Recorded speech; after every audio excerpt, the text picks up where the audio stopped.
What? Oh god, what time is it? April. I'll be right back.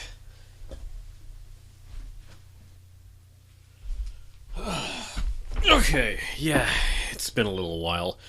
Let me see what's been going on here. Let's look in a raid call real quick. Hey, yo, how we coming along on Aura Kingdom? Or a what now? The one with rideable dragons, right? No, that was Dragon's Okay, I see what you did there. So what are you playing right now?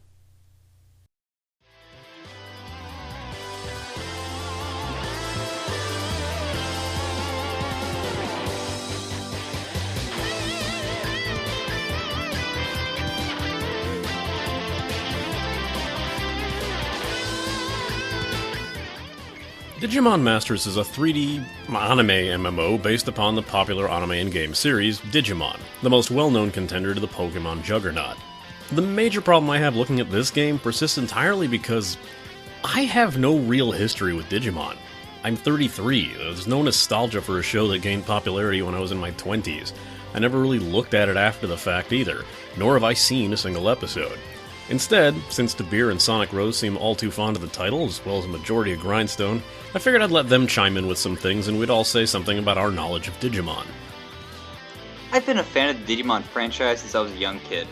Heck, I'm even holding my toy Digivice as I record this. Of course, aside from just the show, I've actually followed a number of the different games created from the series, including both of the MMOs. Seeing as I actually started on Digimon Masters about 2 years ago, I recently got back into the game this year. As well as, dragging in a couple of friends to play alongside me. My history with Digimon goes back to seasons 1 through 3, which I've seen in their entirety, and at least one of the video games. Seriously afraid Digimon would traumatize me yet again, I've taken a bit of a hiatus from it. I wasn't even aware it was still around and kicking until Cross Wars showed up on Crunchyroll. It was sometime later that an idiot mentioned that there was a Digimon MMO out there, and I've come back, and seeing how it's based on Season 5, I've started watching Data Squad. Digi is a prefix, Mon is a suffix, and there's some kid with spiky hair and goggles. The version we're looking at is published by Joymax, as it seems the Area Games publication might be on its last legs. Digimon Masters is specifically based around the 5th season of the show, taking characters and monsters from that season and mixing in a lot of fan favorites for the sake of fan service. So, let's get to looking at this nostalgia fest that has absolutely no effect on me.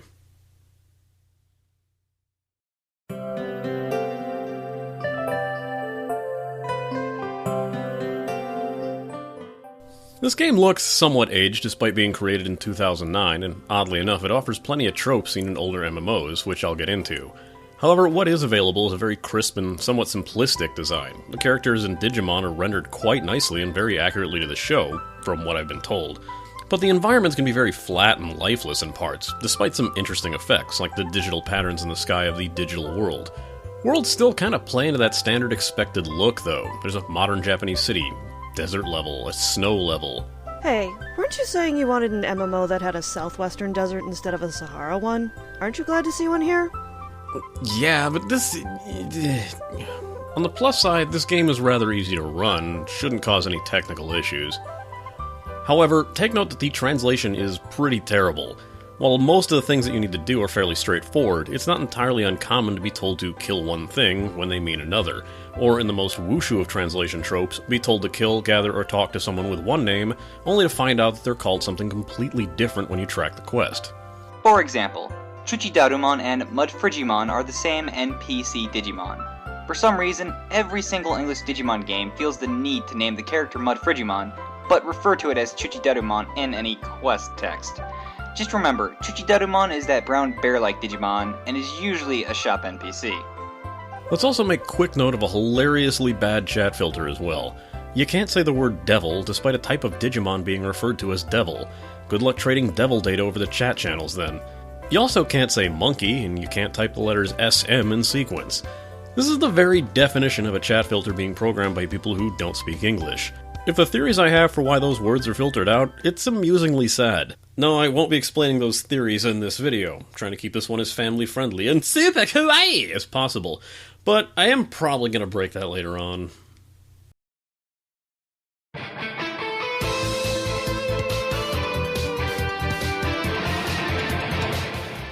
One thing you're going to notice right off the bat is that this game starts out loud. Like a hard guitar rock screaming at you on the login screen, and it'll have you diving onto your volume slider if you're not expecting it. Once you get into the game, it's easy enough to adjust, but it is seriously loud compared to so many things that I've played recently. Be warned. So yeah, there's some guitar rock, but the soundtrack overall is rather eclectic. Beyond a few more instances of guitar rock, there's plenty of light orchestrations, heavy drum beats, technological synth, and even violins in parts.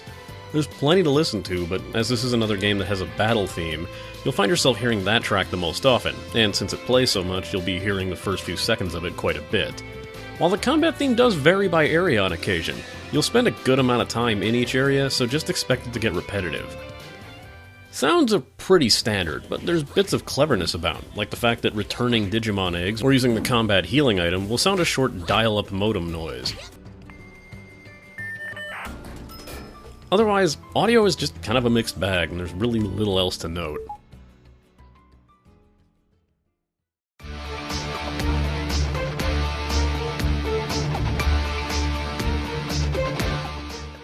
Just to reiterate, those looking for our group of players will need to be playing on the JoyMax version of this game. An odd quirk of the JoyMax publication is that the game will ask you to accept the ELUA, which will open in your browser to their web page, instead of actually appearing in-game like most every other title. There's quite a few options for your choice of server, but the guild that we've created is on Lilithmon. Starting out, you get to pick between 4 characters and 4 Digimon. Note, I say pick characters and not create, as you actually choose between 4 characters from the series as your avatar. You can't customize them in this screen at all, although you can later buy differing outfits for them and get different avatars.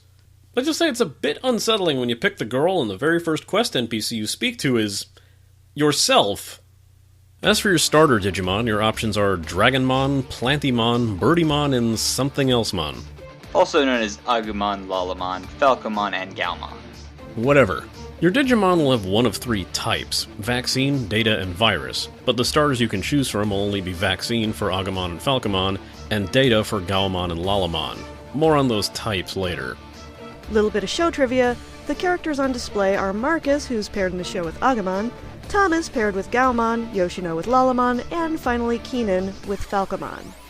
These are also the only Digimon in the game that have their own customized dialogue which pertains to how they act in the show. Your tamer can be replaced or reskinned with an item for characters from different seasons.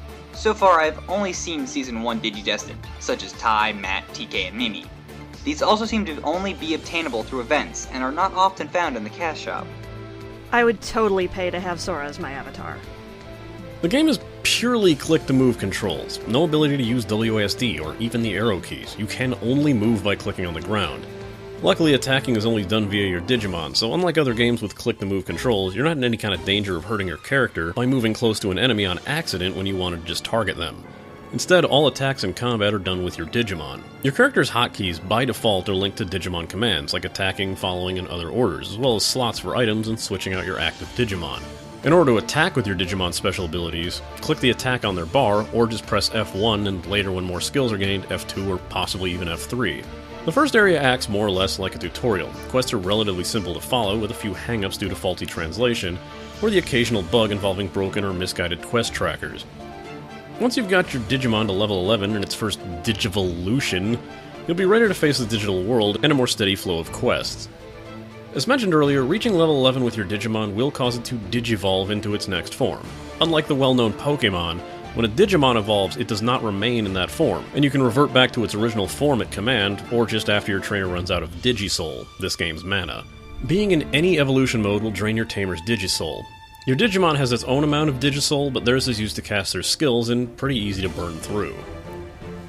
Evolving your Digimon also heals them and restores their Digisoul to full. Since evolving them has this benefit, it's best to use only as needed, like during a tough fight, or if you want a fresh mana supply, Digisoul. After evolution is possible, you'll find most out-of-battle healing completely unnecessary. Simply evolve your partner, then de-evolve them.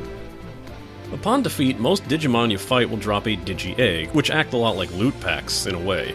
There's egg fragments, which you'll return for a bit of money, egg types like plant Digi-Eggs or beast Digi-Eggs, which you can sell or scan for items depending on the egg's quality. For example, white quality eggs will grant things like healing items, but green quality eggs will grant data for that type of Digimon. Plant egg, plant Digimon data, and so forth. Data is used to hatch mercenary Digimon. You can also return the eggs if you wish to sell them instead. Otherwise, hatching them will require a bit of the in-game currency, denoted as bits, mega, and tera. Mercenary Digimon are any Digimon that isn't your starter. An early quest will train you how to get one, but this is essentially how it works. Occasionally, instead of a standard egg, you'll receive a mercenary Digimon egg. In order to make use of this, you'll have to take the egg to an incubator, and infuse that egg with the appropriate type of data. Depending on the Digimon and the egg, infusions will require certain amounts of data. The quest you get will give you an egg that only requires 1 insect data per infusion. But if you find an Impmon mercenary egg, it will require 10 devil data per infusion. Here's another kicker. You need 3 successful infusions in order to hatch the Digimon. And here's the final kicker. Any one of those infusions can fail, having either no effect, or, worst case scenario, destroy the egg entirely. Prepare to grind! If you're feeling particularly lucky, you can infuse the egg 2 more times above the 3rd level for a chance to create a much more powerful version of that Digimon, even affecting its physical size on screen, as well as increasing its stats. Is there a cash shop item that'll keep you from breaking that egg? Of course there is! Many fan-favorite Digimon are available as mercenaries, including Agumon, the classic, not your starting one, there's a difference, Renamon, Gatomon, Wizardmon, Guillemon, Impmon, and even a number of the villains like Devimon or Myotismon. Hell, even a couple of the quasi-villains like Beelzemon or Black War Greymon are in this game. Wait, this franchise has Lilithmon, Devamon, Beelzemon, and so forth, and people are calling out Pokemon and Harry Potter for being satanic. Wow, it's almost like they were doing it because those franchises were popular and they were just looking for attention. If you don't have enough free slots for your new mercenary Digimon, you'll have to slot one into the archive or delete one of the ones you have outright. As you might have guessed by now, the inventory is horrifically limited for the amount of things that you have to carry. You get a white egg drop of a beast type, that's 1 slot. Green egg of a beast type, that's another slot. Green egg of an insect type, that's another slot. Each type of Digimon data, another slot. Healing items, quest items, each rank of attribute items, event junk, all new slots. You'll spend a lot of your time selling off items and playing Digi-Triage for only a few minutes of Digimon grinding. You'll notice that your Digimon is extremely talkative. Tutorial tips will randomly be coming out of their mouth. Whenever you attack, they'll have a set number of things that they'll say. Interestingly, though, is you can change exactly what that Digimon says in all its evolutions, even using sayings for different forms of those evolutions, and they're not affected by the chat filter. The reason being is that this game doesn't display what the Digimon says to any other player but yourself. This is also why I named my Impmon Jesse Pinkmon and have him speaking in Breaking Bad quotes.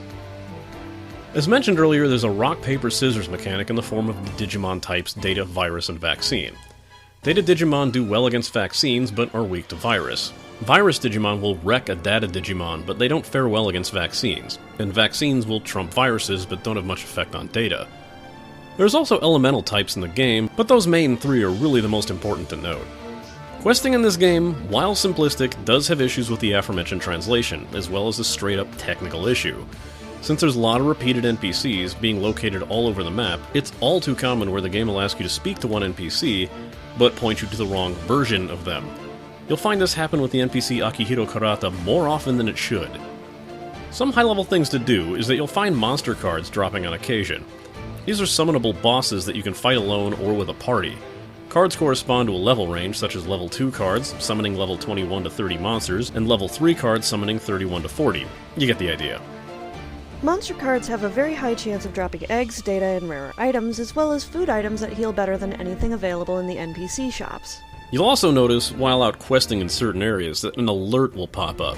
This is to note that a boss monster is spawning and that you can choose to fight them if you wish. Otherwise, the game is pretty bare bones. Heavy on the nostalgia, but for people with no interest in the franchise, you might not be too enthused about it. Your call, really.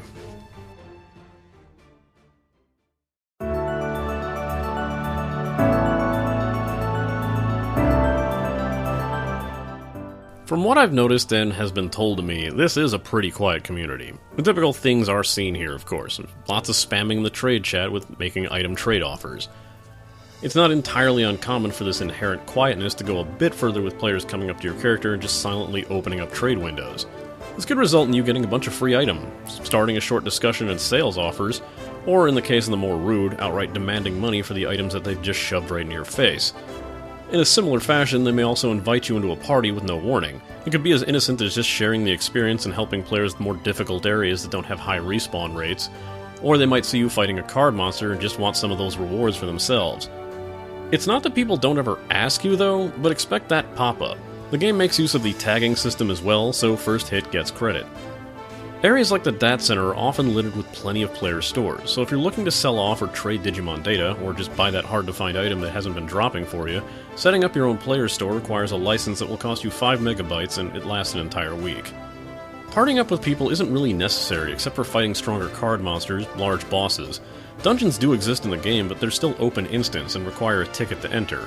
And while parties aren't exactly required to enter them, they are highly recommended, as dying in a dungeon will completely kick you out of it. Guilds are mostly cosmetic and require 100 megabytes, buying a guild permit from the NPC Director Hashima in the DAT Center. If you're looking for the guild we are currently playing on, it's Desu Heroes on the Lilithmon server.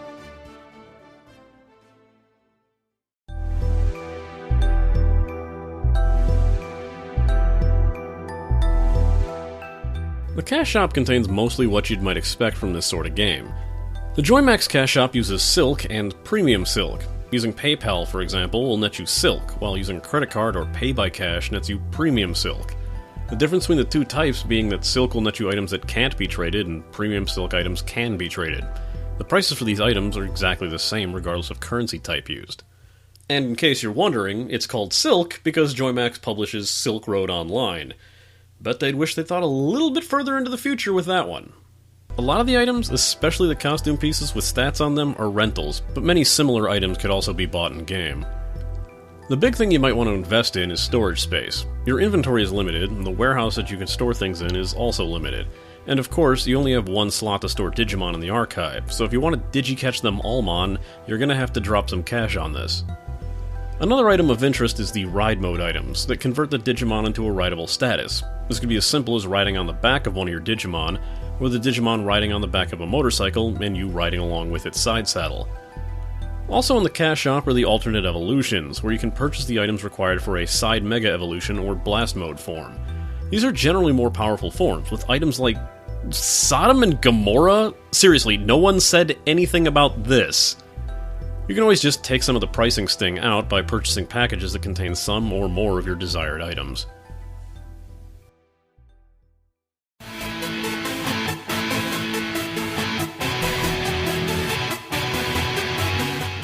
So yeah, Digimon Masters does have a number of quirks that can make it a difficult game to suggest to non-fans. But for anyone with a bit of knowledge and enjoyment of the Digimon franchise, there is more than enough here to keep you pleasantly entertained. I'm not gonna lie, this game holds a lot of nostalgia for me personally. While the game itself is rather simplistic, it has a few quirks I might not have tolerated without the digital skin. Still, there's a lot of little touches like the customizable digi-dialogue that keeps bringing me back. It might not be your cup of tea, but I'll keep my crest of reliability. But with that all being said, I can safely say that this game really wasn't for me. I think a lot of this game's charm would come from the nostalgia, and if it's not there for you, little else really is. I don't foresee myself playing it at all after this is done, but it's definitely got a lot of charm to a lot of people, and I'm not one to say that you won't see it yourself. Here's my final rating. For anyone who likes collecting and battling monsters a la that other franchise, there's plenty of variety ranging from cute to demonic, cool to grotesque, and many will surprise you. While combat is simple, there is a real feel of satisfaction when your Digimon evolve to battle whatever obstacles lay before you. Fans will find plenty to enjoy here. The detail given to each Digimon model shows a great deal of care towards the original work, and anyone familiar with the show will be able to spot their favorites quickly. And finally getting that Renamon will be so satisfying. This game is simple enough to run, and it's pretty easy to play if you aren't delving too deeply into the more complex mechanics. If you just want to pick a Digimon or 3 and just progress through the game, there's no having to worry about getting a ton of skills and not understanding how they work. It's pretty decent for a beginner's MMO. You know how much I don't like limited inventories, and this game is definitely no exception. The sheer amount of stuff the game dumps on you and expects you to hold is a bit of a pain. Warehouses aren't going to be enough, and triage is inevitable. Of course, if you don't want to dump out Digimon when you find new ones, then archive storage is a definite must. If there is a Digimon you absolutely must have in your team, the cash shop is the only way to guarantee a hatchable version of that Digimon outside of special events. While getting that level 4 or 5 isn't beyond the realm of possibility in-game, it certainly makes things a hell of a lot easier. Aside from the 4 starters, most Digimon require a special cash shop only item to reach their most powerful burst modes. While not a requirement, these forms do help out a lot later on, and some fan favorites such as Ophanimon can only be obtained through these items. With the sheer amount of killing that you'll have to do to gain enough eggs, egg data, and of course, the chance that you'll actually outright fail and destroy the egg in the process, collecting and gaining Digimon is a real grinding process. Despite the game not really requiring you to collect Digimon, it's going to be most people's desired goal, and this is really the only way to do it. Since the core gameplay is pretty much kill things and do quests, there's not much to the game beyond that, and players not into the idea of collecting and evolving might just find it overly simple, especially considering the overall lack of attacks per Digimon in combat. While it is nice to have the show's characters available, more variety would be a great improvement. I'd love to be able to differentiate my character from the other hundreds of Yoshinos running around, some of which are quest NPCs, and having different styles of hair or colors would go a long way towards this goal. If you are easily frustrated by one or many failures, you might want to give this game a pass. Unless you have put down money on a guaranteed Digi-Egg, expect to be breaking a lot of your hard-earned mercenary Digi-Eggs before even getting close to hatching that long-sought-after Renamon. If you've ever punched a wall in rage at a game, expect to be hiring a contractor soon after your first hatch attempt.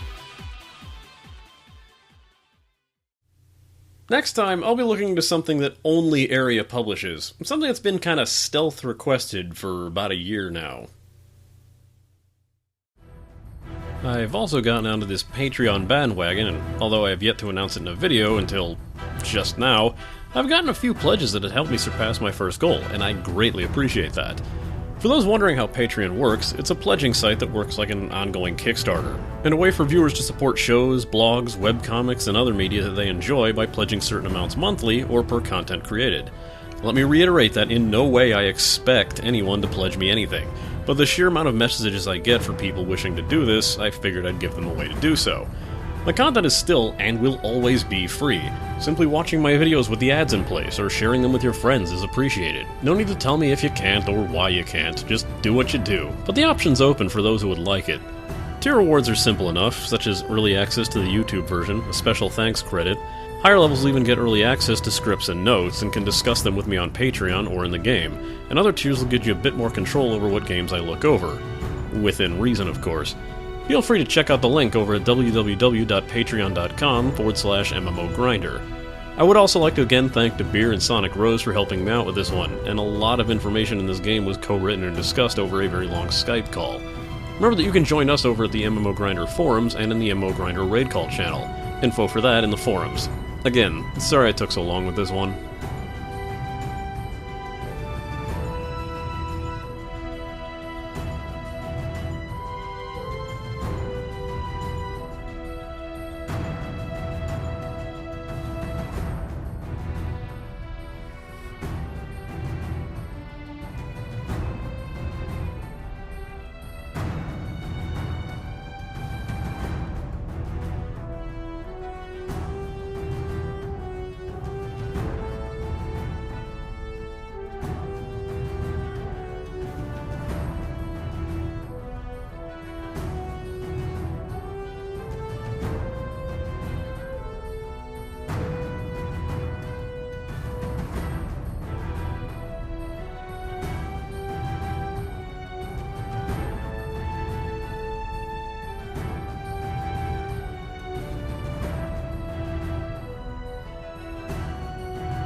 Yo, Gatorade me, bitch.